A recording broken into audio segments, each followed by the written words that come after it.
పోరాడడానికి అవకాశం ఉంటుంది. మళ్ళీ చేస్తున్నా, ఎస్సీ వర్గీకరణ చేస్తే, అమలు చేస్తే మాదిగల్లో మీకు సానుభూతి పెరుగుతుంది, మాదిగల్లో మీకు అభిమానం పెరుగుతుంది. మాదిగలతో పాటు అరే రేవంత్ రెడ్డి గారు ఇచ్చిన మాట నిలబెట్టుకున్నాడని చెప్పి అన్ని వర్గాలు కూడా సానుభూతి, మీకు సహకారం పెరుగుతుంది.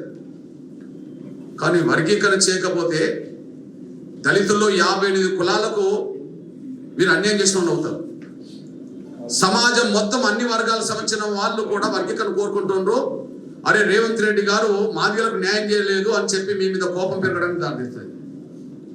అంటే సమాజం యావత్తు మీకు వ్యతిరేకంగా మారుతుంది. ఒక మాదిగలే కాదు, 58 కులాలు మీకు వ్యతిరేకంగా నిలబడతాయి వర్గీకరణ చేయకపోతే.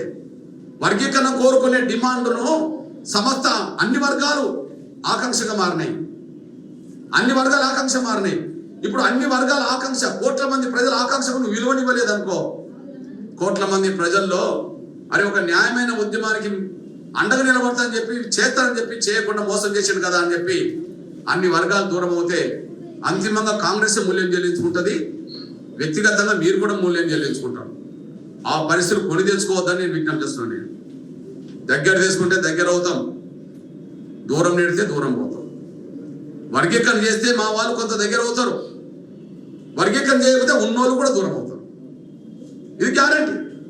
వర్గీకరణ చేస్తే మా వాళ్ళు కొంత దగ్గర అవుతారు.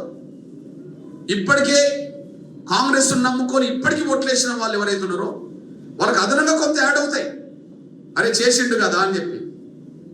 కానీ వర్గీకరణ చేయకుండా వెంకటస్వామి కుటుంబం మాట లేని, మల్లు కుటుంబం మాట లేని వాళ్ళకే వత్తాసు పలికితే, వర్గీకరణ చేయకపోతే ఇప్పటి వరకు మీకు కాంగ్రెస్లో ఉండి కూడా ఎవరైతే ఓట్లేశారో భవిష్యత్తులో ఆ ఓటు కూడా మీకు పడదనే విషయం మాత్రం నేను స్పష్టం చేస్తున్నాను. నేను క్రమక్రమేణా మాదిగలు మీకు దూరం అవుతున్న విషయాన్ని అసెంబ్లీ ఎన్నికల్లో ఏం జరిగిందో చూసుకోండి, పార్లమెంట్ ఎన్నికల్లో అసలు ఏం జరిగిందో ఒకసారి తెలుసుకోండి. క్రమక్రమేణా మీకు దూరం అవుతారు. దూరం అవడానికి కారణం ఏంది? మీరు మాలల కొమ్ము గాయడమే, మీరు మాలల బొత్తాసు పలకడమే. అందుకు సాక్ష్యంగా చివరికి 2024 పార్లమెంట్ ఎన్నికల్లో తెలంగాణలో ఉండబడే 3 సీట్లలో 1 మాదిగలకి ఇవ్వకపోవడం, ఆంధ్రప్రదేశ్లో 4 ఎస్సీ రిజర్వేషన్ పార్లమెంట్ సీట్లు ఉంటే 4లో 1 కూడా ఇవ్వకపోవడం, 7 కూడా మీరు మాదిగల్లో 1 ఇవ్వకపోవడం చూస్తే మీరు ఏ స్థాయిలో మాదిగలకు అన్యాయం చేస్తున్నారో మాదిగ జాతి పసిగడుతున్నది, మాదిగ జాతి ఆలోచిస్తున్నది. మాకు ద్రోహం చేస్తున్న పార్టీగా మాదిగల్లో కాంగ్రెస్ పార్టీని గుర్తిస్తుంటారేసి కూడా మర్చిపోదు. మళ్ళా చెప్తున్నా, దగ్గర తీసుకుంటే దగ్గర అవుతారు, వర్గీకరణ చేసి దగ్గర తీసుకుంటే మంచిది. వర్గీకరణ చేయకుండా వాళ్ళ మాటలు ఏంటే మాత్రం ఆ కుటుంబాలు ఎట్టి పరిస్థితుల్లో రాజకీయ మూల్యం చెల్లించుకుంటే వచ్చే ఎన్నికలన్నట్టు. కానీ వాళ్ళ మాటని వర్గీకరణ చేయకపోతే మాత్రం, టోటల్గా తెలంగాణలో తమిళనాడులో కాంగ్రెస్ పరిస్థితి ఏ పొజిషన్ ఉన్నదో భవిష్యత్తులో అంతకంటే ఇంకా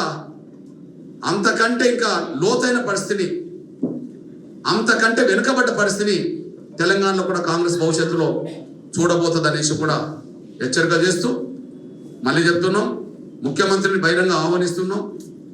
రండి, మా ఆవేదన డప్పుల శబ్దం రూపంగా ఏనండి, వర్గీకరణ చేయండి, మా అభిమానం పొందండి.